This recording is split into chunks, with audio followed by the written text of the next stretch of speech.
2026년 2월 4일 오전 10시 인천 현대제철 공장 30년간 하루도 쉬지 않고 돌아가던 90톤급 전기로가 마지막 불을 끕니다. 섭씨 1600도로 끓어오르던 쇠물이 천천히 식어갑니다. 800명의 철근 생산직 노동자들이 멍하니 그 광경을 지켜봅니다. 불과 한 달 전만 해도 이곳은 대한민국 아파트 뼈대를 책임지던 심장이었습니다. 연간 80만 톤의 철근을 토해냈죠. 여러분이 사는 아파트 기둥, 그 뼈대가 바로 여기서 나왔습니다. 그런데 말입니다. 지금 이 순간 그 심장이 멈췄습니다. 생산 능력 160만 톤 중 절반인 80만 톤이 하루아침에 증발했습니다. 공장 앞 30년 된 국밥집 사장님은 텅 빈 식당을 바라보며 내일부터 뭐 먹고 사나 한숨만 내쉽니다. 매일 400명이 먹으러 오던 그 손님들이 사라졌거든요. 왜일까요?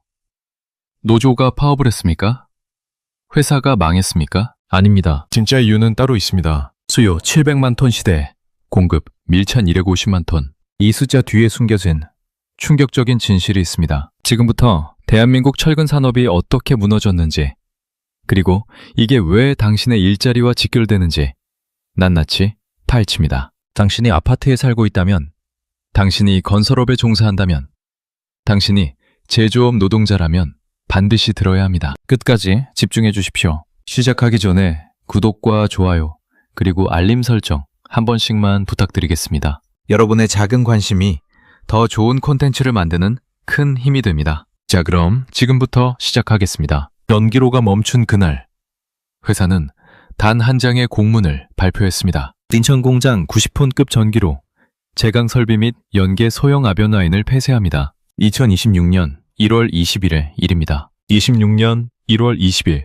노조는 발칵 뒤집혔습니다. 긴급회의가 소집됐고 2월 3일과 5일 특별 노사협의회가 열렸습니다. 폐쇄를 철회하라. 대체 사업을 내놔라. 우리 고용을 보장하라. 노조의 목소리는 공장 천장을 뚫을 듯 울려 퍼졌습니다. 하지만 회사의 답변은 맹정했습니다. 누적 적자 상황에서 계획 변경이 어렵습니다. 협상은 결렬됐습니다. 그리고 2월 4일 설비는 예정대로 멈췄습니다. 30년간 쉬지 않고 돌아가던 전기로가 차갑게 식어갔습니다. 섭씨 1600도의 뜨거운 쇠물이 굳어가는 소리만이 공장을 가득 채웠죠. 인천 공장 생산 능력 160만 톤 중 절반인 80만 톤이 하루아침에 증발한 겁니다. 이게 얼마나 큰 숫자인지 아십니까? 아파트 1000채를 지을 수 있는 양입니다. 철근 생산직 400명의 미래도 함께 멈췄습니다. 그들 뒤에는 가족이 있습니다. 자녀가 있습니다. 집이 있고 대출이 있습니다. 400명이면 가족 포함 1000명이 넘는 사람들의 삶이 흔들린 겁니다. 공장 앞 국밥집 사장님은 그날 아침 평소처럼 뼈를 고아 국을 끓였습니다. 6시에 일어나서 준비한 국밥 300그릇. 하지만 손님은 오지 않았습니다. 텅 빈 식당에서 국밥은 차갑게 식어갔고 재료는 쓰레기통으로 들어갔습니다. 30년을 한자리에서 장사했는데 하루아침에 손님이 사라진 겁니다. 그런데 여기서 이상한 점이 있습니다. 회사는 왜 굳이 이 시점에 이렇게 급하게 공장을 닫은 걸까요? 노조가 그렇게 반발했는데도 왜 밀어붙인 걸까요? 여기에 아주 큰 비밀이 숨어 있습니다. 철근이란 건 아파트, 빌딩, 다리를 지을 때 꼭 필요한 뼈대입니다. 콘크리트 속에 박혀서 건물을 지탱하는 강철 막대기죠. 쉽게 말해 건물의 척추입니다. 척추 없이 건물을 세울 수 있습니까? 불가능합니다. 그래서 건설 경기가 좋으면 철근 수요도 폭발합니다. 아파트가 막 지어지고 재개발이 활발하고 도로가 뚫리면 철근 공장은 24시간 풀가동합니다. 돈이 쏟아져 들어오죠. 한국은 지난 10년간 매년 평균 1000만 톤의 철근을 썼습니다. 이게 얼마나 큰 규모인지 감이 안 오시죠?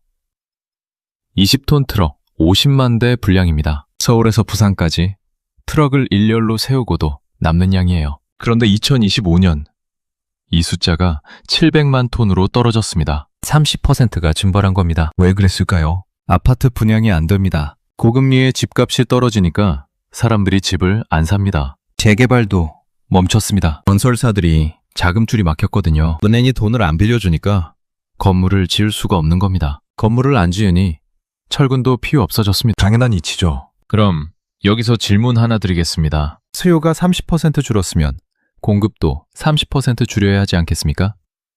공장 가동을 줄이고 생산량을 낮추고 인력을 조정해야 하는 거 아닙니까? 맞습니다. 그런데 한국의 철근 공장들은 그렇게 하지 않았습니다. 아니, 못했습니다. 왜 못했을까요? 수요는 700만 톤으로 줄었습니다. 그럼 한국의 철근 공장들은 얼마나 만들 수 있을까요? 무려 1250만 톤입니다. 여러분, 이게 무슨 뜻인지 아십니까? 빵집이 하루에 빵 100개를 팔 수 있는데 빵 180개를 구울 수 있는 오븐을 돌리고 있는 겁니다. 남은 80개는 버려야 하죠. 그걸 철근업계용어로 설비 과잉이라고 합니다. 수요 700만 톤, 공급 1250만 톤, 550만 톤이 남습니다. 이게 얼마나 심각한 숫자인지 아십니까? 거의 80%가 과잉인 겁니다. 현대제철 인천 공장만 봐도 그렇습니다. 연간 160만 톤을 만들 수 있는데 실제로는 절반도 안 돌렸습니다. 160만 톤 중에 70만 톤, 80만 톤 정도만 생산했어요. 가동률이 50% 아래로 떨어진 겁니다. 공장을 돌리면 돌릴수록 전기세, 인건비, 원자재비만 나갑니다. 팔 곳도 없는데 만들어봤자 창고에 쌓일 뿐이죠. 그런데 창고 비용도 나갑니다. 재고 관리 비용도 나가고요. 결국 어떻게 됩니까? 적자입니다. 회사는 매달 돈을 까먹는 겁니다. 공장을 돌리면 돌릴수록 회사 통장에서 현금이 증발합니다. 그럼 공장을 세우면 되지 않냐고요? 못 세웁니다. 왜요? 고정비 때문입니다. 공장을 세워도 전기 기본료는 나갑니다. 설비 유지비는 나갑니다. 인건비도 나가고요. 노조가 있으니까 함부로 사람을 자를 수도 없습니다. 그래서 회사는 결국 선택을 해야 했습니다. 적자를 감수하고 공장을 계속 돌릴 것인가? 아니면 과감하게 설비를 폐쇄할 것인가? 그런데 이게 끝이 아닙니다. 여기에 중국이라는 괴물이 등장합니다. 중국 부동산 시장이 무너지면서 갈 곳 잃은 중국산 철근이 한국으로 쏟아져 들어왔습니다. 가격 전쟁이 시작됐습니다. 한국산 철근이 100만 원이면 중국산은 70만 원, 60만 원입니다. 건설사 사장 입장에서 생각해보세요. 요즘 같은 고금리 시대에 1원이라도 아껴야 합니다. 은행이자가 연 5%, 6%씩 나가는데 철근값을 40%나 아낄 수 있다면 어떻게 하시겠습니까? 당연히 중국산을 씁니다. 품질? 중국산도 이제 KS 인증 받습니다. 한국 산업표준 인증이요. 예전처럼 중국산이 품질이 떨어진다는 편견은 이제 통하지 않습니다. 실제로 한국 건설 현장 10곳 중 6곳이 이미 중국산을 쓰고 있습니다. 여러분이 사는 아파트 기준이 어디 산인지 아십니까? 중국산일 확률이 60%입니다. 한국 철근 업체들은 가격 경쟁에서 이미 백기를 들었습니다. 중국산보다 비싸게 팔 수도 없고 그렇다고 중국산만큼 싸게 팔면 적자가 나니까 팔 수도 없는 겁니다. 그럼 어떻게 됩니까? 물량이 안 나갑니다. 주문이 안 들어옵니다. 공장은 텅텅 비어갑니다. 현대제철 인천 공장도 마찬가지였습니다. 2025년 한 해 동안 주문량이 전년 대비 30% 줄었습니다. 공장 가동률은 40%대까지 떨어졌고요. 그런데 중국은 멈출 생각이 없습니다. 오히려 더 쏟아붓고 있어요. 왜요? 중국 정부가 철강 업체들한테 수출 보조금을 주거든요. 팔면 팔수록 정부가 돈을 대주니까 중국 업체들은 원가 이하로 팔아도 손해가 안 나는 겁니다. 이게 바로 국가 자본주의의 무서움입니다. 여기서 더 중요한 게 있습니다. 현대제철 인천 공장은 가동률이 떨어지면서 매일매일 적자를 기록했습니다. 공장을 돌리면 돌릴수록 돈이 증발하는 지옥 같은 상황이었죠. 회사는 고정비를 줄여보려 했습니다. 휴업도 검토했습니다. 가격을 낮춰보려 했습니다. 하지만 소용없었습니다. 중국산보다 싸게 팔 수 없거든요. 그럼 노조는 뭐라고 했을까요? 대체 사업을 내놔라. 신규 설비 투자를 해라. 우리 고용을 보장하라. 이게 노조의 요구였습니다. 그런데 수요가 없는데 무슨 투자를 하란 말입니까? 손님이 안 오는 식당에 주방을 더 늘리란 소리와 같습니다. 말이 됩니까? 순천제일대 임종호 교수는 이렇게 말했습니다. 철근은 건축용 자재입니다. 건설 경기 둔화로 수요가 줄어든 상황에서 중국발 저가 공세까지 겹치면 국내 업체가 버티기 어렵습니다. 수요가 없는 환경에서 과잉 설비를 유지하기는 힘들어 구조조정이 불가피한 측면이 있습니다. 구조조정이 불가피하다. 이게 전문가의 판단입니다. 회사도 같은 결론에 도달했습니다. 2026년 1월 경영진은 최종 결정을 내렸습니다. 인천공장 90톤급 전기로 제강 설비 및 연계 소형 아변 라인을 폐쇄한다. 연간 80만 톤 생산 능력을 없애는 겁니다. 인천공장 전체 생산 능력 160만 톤 중 절반입니다. 노조는 반발했지만 회사는 물러서지 않았습니다. 2월 3일과 5일 특별 노사협의회에서 노조는 폐쇄 철회를 외쳤지만 회사는 누적 적자 상황에서 계획 변경이 어렵다고 못 박았습니다. 결국 2월 4일 설비는 가동을 멈췄습니다. 30년간 쉬지 않던 전기로가 차갑게 식어갔습니다. 그런데 진짜 문제는 따로 있습니다. 이제 진실을 말씀드리겠습니다. 최근 시장은 이미 끝났습니다. 수요 700만 톤 시대에 공급 1250만 톤은 생존할 수 없습니다. 700만 톤대 1250만 톤입니다. 이건 노조 탓도 아니고 회사 탓도 아닙니다. 시장 자체가 무너진 겁니다. 건설 경기가 회복될 기미도 보이지 않습니다. 고금리는 당분간 계속될 거고 인구는 줄어들고 집값은 떨어지고 있습니다. 누가 아파트를 짓겠습니까? 중국산은 계속 쏟아져 들어옵니다. 중국 정부가 수출 보조금을 주는 한 가격 경쟁에서 이길 방법이 없습니다. 회사는 선택의 기로에 섰습니다. 적자. 나는 공장을 계속 돌릴 것인가? 아니면 과감히 정리할 것인가? 답은 정해져 있었습니다. 회사는 비효율 설비를 정리해 고정비를 줄이고 생산을 잔여 설비에 집중해 가동률을 높인다는 전략을 택했습니다. 인천 공장 160만 톤 중 80만 톤을 잘라낸 겁니다. 그럼 남은 80만 톤은 어떻게 됩니까? 주문이 들어오면 그때 돌립니다. 가동률이 50%에서 100%로 올라가는 겁니다. 가동률이 올라가면 뭐가 좋냐고요? 톤당 고정비 부담이 줄어듭니다. 같은 전기료, 같은 인건비로 2배를 생산하면 제품 하나당 원가가 반으로 떨어지는 거죠. 그럼 중국산과 가격 경쟁을 할 여지가 생깁니다. 이게 바로 회사가 계산한 생존 전략입니다. 그런데 여기서 희생양이 생깁니다. 누구일까요? 바로 철근 생산직 400명입니다. 회사는 인위적 인력 감축은 없다고 했습니다. 대신 유휴 인력을 전환 배치해 고용을 유지한다고 했죠. 이게 무슨 뜻인지 아십니까? 설비를 폐쇄하면 사람은 어떻게 될까요? 회사는 인위적 인력 감축은 없다고 했습니다. 법적으로 해고는 안 한다는 겁니다. 대신 유휴 인력을 전환 배치해 고용을 유지한다고 했죠. 이게 무슨 뜻인지 아십니까? 인천에서 일하던 400명을 포항으로 보내거나 아예 다른 부서로 돌린다는 겁니다. 집도 있고 가족도 있는 사람들을 지방으로 발령매는 거죠. 인천에 집이 있는데 포항으로 가라고 하면 어떻게 됩니까? 주말 부부를 하거나 집을 팔고 이사를 가야 합니다. 따라갈 수 없으면 스스로 나가게 만드는 겁니다. 법적으로는 해고가 아닙니다. 회사는 우리는 일자리를 제공했다. 포항에 자리가 있다. 가기 싫으면 그만두는 건 본인 선택이다. 라고 말할 수 있습니다. 이게 바로 합법적 구조조정의 기술입니다. 인천 공장 직원 1,500명 중 철근 생산직 400명. 이들의 미래는 이제 회사 손에 달렸습니다. 임종호 교수는 이렇게 덧붙였습니다. 병역 여건이 악화되면 일자리가 줄어드는 건 불가피합니다. 수용 범위는 추가 협의로 정해질 것입니다. 노조도 이전 부분 조정과 혁신을 수용할 필요가 있습니다. 조정과 혁신을 수용하라. 쉽게 말해 현실을 받아들이라는 겁니다. 그런데 노조 입장에서는 받아들일 수가 없습니다. 왜요? 30년간 여기서 일했는데 하루아침에 포항으로 가라고 하면 인생이 통째로 바뀌거든요. 자녀가 학교 다니고 있으면 어떻게 합니까? 전학을 시켜야 하죠. 배우자가 인천에서 일하고 있으면 어떻게 합니까? 직장을 그만두거나 주말 부부를 해야 합니다. 집은 어떻게 합니까? 인천 집을 팔아야 하는데 요즘 같은 부동산 불황에 팔리기나 하겠습니까? 결국 많은 사람들이 선택할 수밖에 없습니다. 퇴사를요.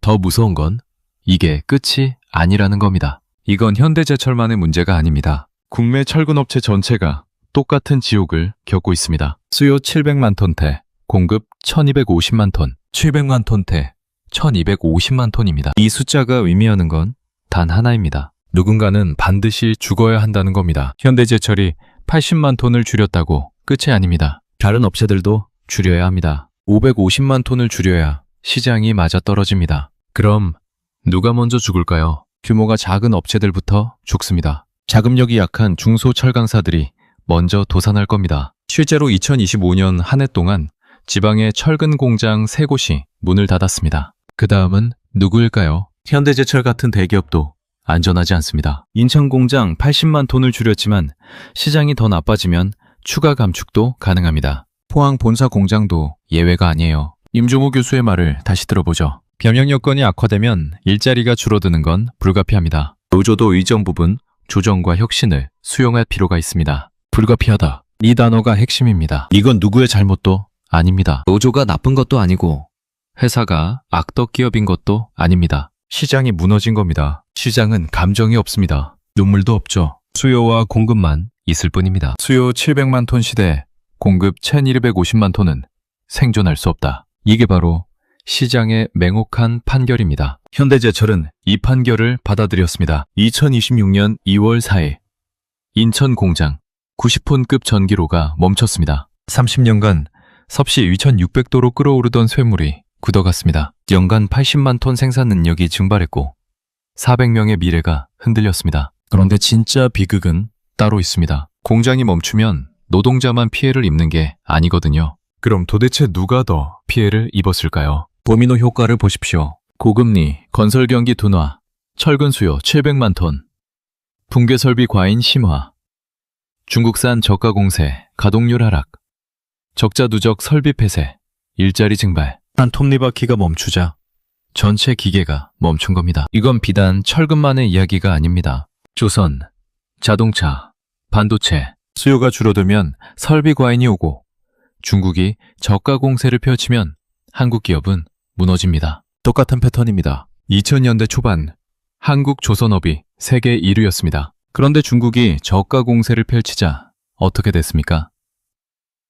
통영, 거제, 울산의 조선소들이 하나 둘 문을 닫았습니다. 2010년대 한국 디스플레이 산업이 세계를 주름잡았습니다. 그런데 중국이 대규모 투자를 하자 어떻게 됐습니까? LG 디스플레이, 삼성 디스플레이가 구조조정을 단행했습니다. 지금은 철근입니다. 다음은 뭘까요? 자동차? 반도체? 한국 제조업의 미래가 바로 인천 현대제철 공장에 담겨 있습니다. 그런데 더 무서운 건 뭔지 아십니까? 이건 정부도 막을 수 없다는 겁니다. 왜요? 시장 경제 체제에서 정부가 할 수 있는 게 별로 없거든요. 정부가 철근 업체에 보조금을 줄 수 있습니까? 줄 수 있습니다. 하지만 그럼 세계무역기구 WTO에서 불공정 무역이라고 제소합니다. 정부가 중국산 철근 수입을 막을 수 있습니까? 막을 수 있습니다. 하지만 그럼 중국이 보복 관세를 매깁니다. 한국 수출품에 관세를 올려버리는 거죠. 결국 정부도 손 놓고 지켜볼 수밖에 없습니다. 노조도, 회사도, 정부도 시장의 흐름 앞에서는 무력합니다. 이게 끝이 아닙니다. 인천 공장 앞 30년 된 국밥집 이야기를 해드리겠습니다. 사장님은 매일 아침 6시에 일어나 뼈를 고아국을 끓였습니다. 400명의 노동자가 밥을 먹으러 왔거든요. 한 그릇에 8,000원. 하루 300그릇 팔면 240만 원입니다. 한 달이면 7,200만 원. 거기서 재료비 3천만 원, 임대료 1,500만 원, 인건비 1,500만 원 빼면 순이익이 1,200만 원 정도 나왔습니다. 30년을 이렇게 장사했습니다. 그런데 이제 그 손님들이 사라졌습니다. 2월 4일 공장이 멈춘 그날부터 국밥집 손님이 반으로 줄었습니다. 하루 300그릇이 150그릇으로 떨어진 겁니다. 재료는 썩어갑니다.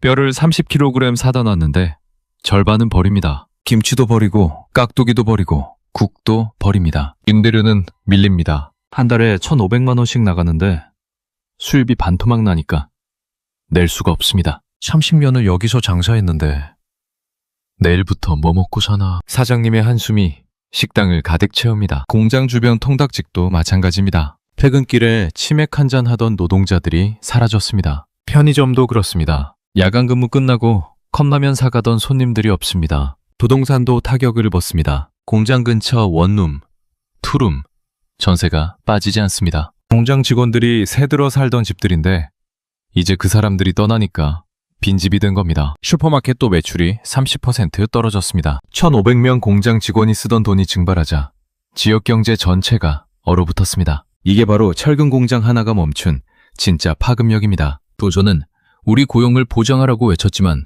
정작 그들이 지켜야 할 건 자신들의 일자리만이 아니었습니다. 공장 주변에서 살아가는 수천 명의 생계도 함께 달려 있었던 겁니다. 그럼 우리는 어떻게 해야 할까요? 3가지 행동 방안을 말씀드립니다. 첫째, 시장의 흐름을 읽으십시오. 수요와 공급, 가격과 경쟁 구도를 파악하지 못하면 아무리 열심히 일해도 도태됩니다. 현대제철 노동자들도 열심히 일했습니다. 30년간 하루도 쉬지 않고 전기로를 돌렸습니다. 하지만 시장이 그들을 원하지 않았습니다. 수요 700만 톤 시대에 공급 1250만 톤은 생존할 수 없거든요. 여러분의 회사는 어떻습니까? 여러분이 만드는 제품은 시장에서 팔리고 있습니까? 재고가 쌓이고 있지는 않습니까? 가동률이 떨어지고 있지는 않습니까? 이런 신호들을 무시하면 안 됩니다. 시장이 보내는 경고를 읽어야 합니다. 둘째, 대체 불가능한 가치를 만드십시오. 누구나 할 수 있는 일은 언젠가 중국이나 기계가 대신합니다. 철근은 누구나 만들 수 있습니다. 그래서 중국에게 밀린 겁니다. 여러분은 어떻습니까? 여러분의 일은 중국이 대신할 수 없습니까? 인공지능이 대신할 수 없습니까? 단순 반복 작업은 이미 위험합니다. 로봇이 더 싸고 빠르고 정확하거든요. 여러분이 살아남으려면 창의성, 전문성, 문제 해결 능력을 키워야 합니다. 현대제철 노동자들이 90톤급 전기로를 돌리는 기술은 대단합니다. 하지만 그 기술이 시장에서 필요 없어지면 아무 소용이 없습니다. 여러분은 지금 어떤 기술을 배우고 계십니까? 5년 후에도 쓸모 있는 기술입니까? 셋째, 변화를 두려워하지 마십시오. 낡은 밥그릇을 붙들고 있다가는 공장과 함께 무너집니다. 새로운 기술을 배우고 새로운 시장을 찾고 새로운 가치를 만드십시오. 현대제철 노조는 대체 사업을 내놔라고 외쳤습니다. 하지만 회사가 대체 사업을 만들어줄 때까지 기다릴 겁니까? 스스로 찾아야 합니다. 스스로 배워야 합니다. 스스로 변해야 합니다. 인천 공장이 포항으로 전환 배치하겠다고 했을 때 거부할 겁니까? 아니면 받아들일 겁니까? 거부하면 퇴사해야 합니다. 받아들이면 새로운 곳에서 새로운 출발을 해야 합니다. 어느 쪽이든 변화는 불가피합니다. 마지막으로 정리하겠습니다. 2026년 2월 4일 인천 현대제철 90톤급 전기로가 멈췄습니다. 30년간 섭씨 1,600도로 끓어오르던 쇠물이 식었습니다. 연간 80만 톤 생산 능력이 증발했고 400명의 미래가 흔들렸습니다. 공장 앞 30년 된 국밥집 손님이 반으로 줄었고 지역 경제가 얼어붙었습니다. 수요 700만 톤 대 1,250만 톤입니다. 시장은 이미 판결을 내렸습니다. 철근 시장은 끝났고 누구도 이 죽음을 막을 수 없었습니다. 노조도 회사도 정부도 시장의 흐름 앞에서는 무력했습니다. 이건 남의 이야기가 아닙니다. 지금 여러분의 일자리는 안전합니까? 여러분이 만드는 제품은 시장에서 팔리고 있습니까? 여러분의 회사는 수요와 공급을 맞추고 있습니까? 만약 여러분의 회사의 가동률이 떨어지고 있다면, 재고가 쌓이고 있다면, 중국산에 밀리고 있다면 그건 경고 신호입니다. 임종호 교수의 말을 기억하십시오. 수요가 없는 환경에서 과잉 설비를 유지하기는 힘듭니다. 경영 여건이 악화되면 일자리가 줄어드는 건 불가피합니다. 불가피하다. 이 단어를 명심하십시오. 시장은 감정이 없습니다. 눈물도 없습니다. 수요와 공급만 있을 뿐입니다. 여러분은 두 가지 선택을 할 수 있습니다. 하나, 시장의 언어를 배우고 대체 불가능한 가치를 만들어 살아남는 것. 둘, 낡은 밥그릇을 붙들고 있다가 공장과 함께 무너지는 것. 당신은 어떤 선택을 하시겠습니까? 인천 현대제철 공장의 차가운 전기로는 우리 모두에게 묻고 있습니다. 선택은 지금입니다. 여러분은 어떻게 생각하시나요?